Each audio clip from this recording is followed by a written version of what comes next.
Presiden kedua Republik Indonesia. Siapa yang tidak mengenal beliau?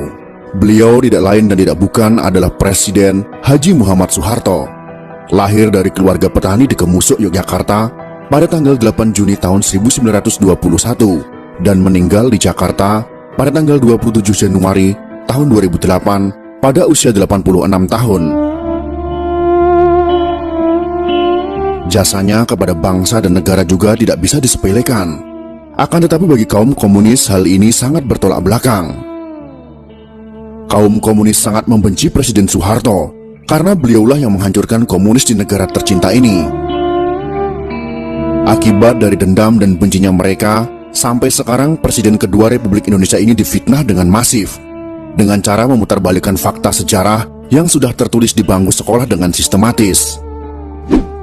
Dari keadaan yang seperti itu, maka kami sebagai salah satu generasi yang mendapatkan pendidikan Pancasila saat sekolah di masa beliau masih menjadi presiden, merasa ada tanggung jawab untuk memberikan jawaban atas tuduhan miring terhadap beliau, untuk mengimbangi informasi-informasi yang menyudutkan beliau, terutama bagi generasi muda yang tidak tahu menahu tentang sejarah masa lalu bangsa ini. Dan akhirnya belajar sejarah dari sumber yang salah, yaitu bersumber dari orang-orang simpatisan atau pendukung komunisme yang sangat gencar ingin mengubah sejarah masa lalu mereka. Beberapa pemimpin dunia yang memuji Presiden Soeharto dalam pernyataannya. Berikut ini adalah pernyataan tersebut.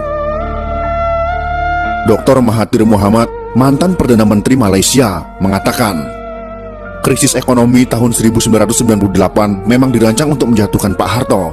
Jika Pak Harto tidak jatuh, Indonesia akan jadi negara maju. Lee Kuan Yew, mantan Perdana Menteri Singapura, juga mengatakan, Pak Harto pemimpin luar biasa. Beliau harus mendapat tempat terhormat dalam sejarah Indonesia. Sedangkan Sultan Bolkiah dari Kerajaan Brunei mengatakan, dipimpin Pak Harto, Indonesia bersatu, pemerintahan stabil, ekonomi maju pesat. Sangat disayangkan beliau dijatuhkan. Sebenarnya Pak Harto berkali-kali mengutarakan niat untuk mundur, namun beliau melihat ancaman luar biasa besar membahayakan bangsa dan negara kesatuan Republik Indonesia. Fitnah KKN terhadap Pak Harto dan keluarga yang kemudian dituangkan dalam TAP MPR untuk memeriksa harta kekayaannya ternyata tidak terbukti. Majalah Time memfitnah Pak Harto dan keluarga dengan tuduhan punya simpanan 30 miliar dolar Amerika Serikat. Ternyata tidak terbukti sama sekali. Berbagai tim khusus dibentuk pemerintah untuk menyelidiki harta Pak Harto. Satu pun tak menemukan rekening yang... Sebagai bangsa yang besar dan terus belajar memahami sejarah bangsanya dengan benar, tentu merasa tak nyaman atau sangat tersinggung dengan berbagai upaya beberapa pihak, atau segolongan orang-orang yang kecewa atau dendam dengan fakta sejarah yang karena pilihan dan perbuatannya yang keliru, dan mereka berusaha menyebar fitnah dan memutar balik fakta, dan meyakinkannya kepada sebagian rakyat yang mungkin mereka anggap mudah diperdaya, terutama generasi muda dan kaum milenial yang tak merasakan atau mengalaminya sendiri, untuk jadi pendukung dan pengikutnya, dan seperti ingin membangun kekuatan baru dan membersihkan kesan bagus dan menggantinya dengan kesan sebaliknya, ialah mengesankan jelek sejelek-jeleknya terhadap perjuangan Pak Harto dan juga Orde Baru.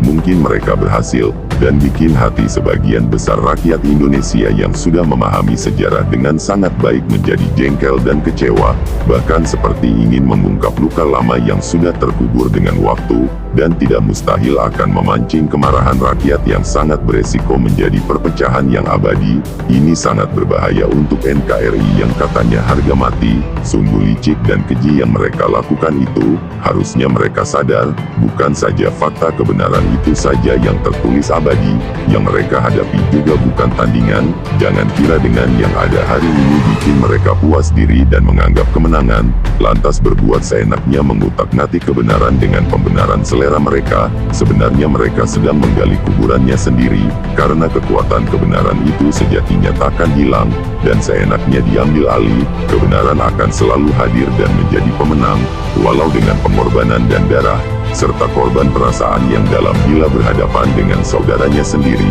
Kebenaran harus tetap ditegakkan, itu harga mati.